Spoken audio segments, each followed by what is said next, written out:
For today's video, magluluto tayo ng bechamel pasta. Yan yung mga ingredients niya. Magpakulo lang tayo ng tubig. Hintayin din natin kumulo bago natin ilalagay ang ating pasta. So, yan.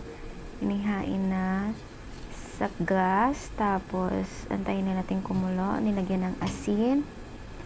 Kaunting asin, 2 kutsarita, and then ang kaunting mantika. Antayin lang natin yung kumulo bago natin ilagay ang pasta. Takpan natin muna para mas madaling kumulo. So while waiting, ito yung ingredients na inanda ko. Pasta. So now, kulo na siya. So tubig ay kulo na. Ilalagay na natin ang pasta. Ayan. Mausok siya. Nilagay na yung pasta. Hayaan lang natin yan siyang maluto hanggang sa maluto. And then, habang inaantay, maghihiwa tayo ng sibuyas. Yan yung ground beef, smoked bacon. Yan yung ingredients na main ingredients ko. And then, butter, white onion,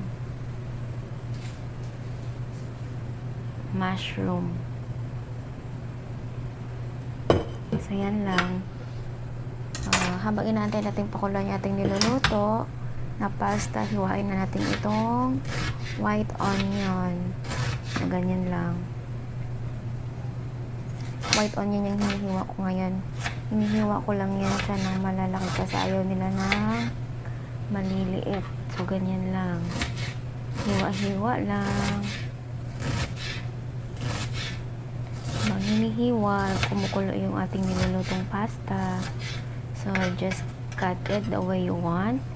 And then, yung ating bawang. Hinahanap ko yung kutsilyo dito na malaki pero hindi ko mahanap kaya yung maliit na lang ginamit ko. So, yan ay garlic. Pinitpit ko lang at din hiniwa. Tapos niyan, so, ayan na. Hiwa-hiwa na ng bawang. Malalaki din kasi ayaw nila ng maliliit. So, yan. Tapos, yung ating mushroom. Hiwa-hiwa lang din. Lagay sa plato. Tapos, kung hiwain lahat yan, ilalagay ko yan siya sa maliit na plato. Yan. Hiwa-hiwa ulit. Ilang peraso lang yung mushroom dyan, guys. Pampalasa lang. And, dagdag lang din sustansya sa niluluto. So, yan lang. Mushroom. Ano yan? Fresh mushroom yung ginamit ko. Pwede rin naman kayong gumamit ng in-can.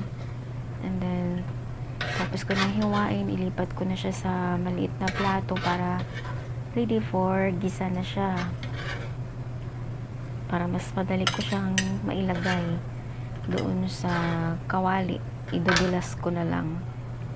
So, ayun, checking the pasta. Kulong-kulo na siya at umuusok pa. So, hindi pa rin luto. So, habang inaantay, nagasan ko muna itong broccoli.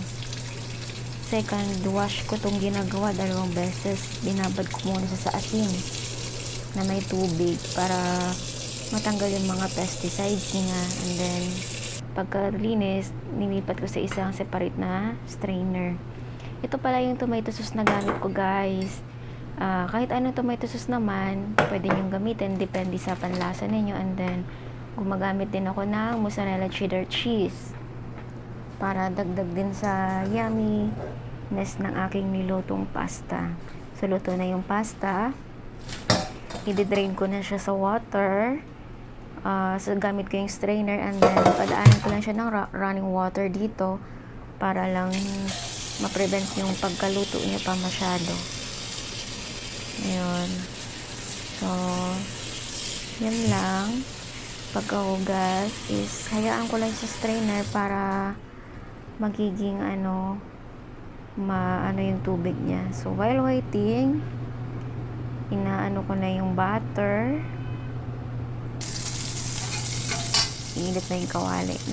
Iinano ko na yung butter dito. Nilagyan ko ng kaunting mantika. Sorry guys, hindi nyo masyadong nakita kasi nahirapan akong mag-video dito. Ayan. Ayan yung butter. So, habang tunaw na yung butter, nilagay ko na yung white onion. Gisa-gisa lang. Inuuna ko yung sibuyas dito para hindi siya mabuburn kaagad. At the same time, magiging translucent yung color niya na mas masarap ang lasa.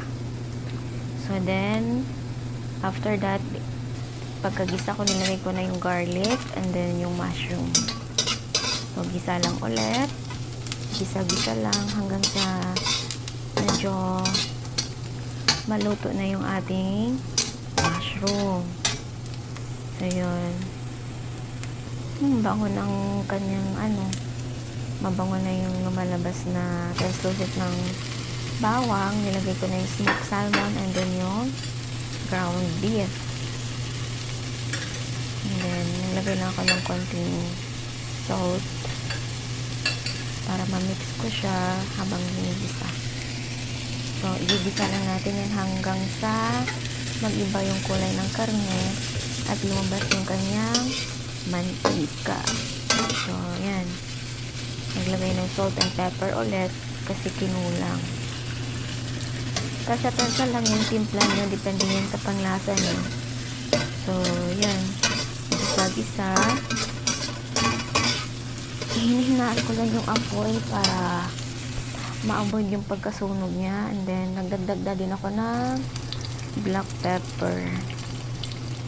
So, ayan, kumukulo na siya. Lumalabas na yung mantika. So, ready na ilagay ang ating sauce.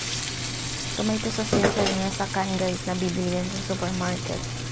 Or kahit ano namang tomato sauce na flavor, pwede namang gamitin dito.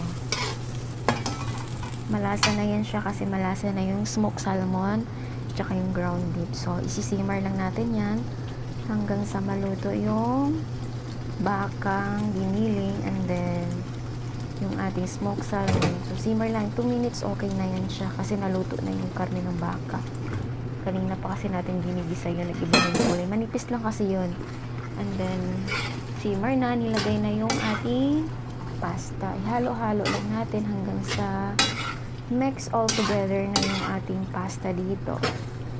So, halo lang to absorb yung sauce dun sa ating bechamel pasta. So, yan, nag-blend na siya.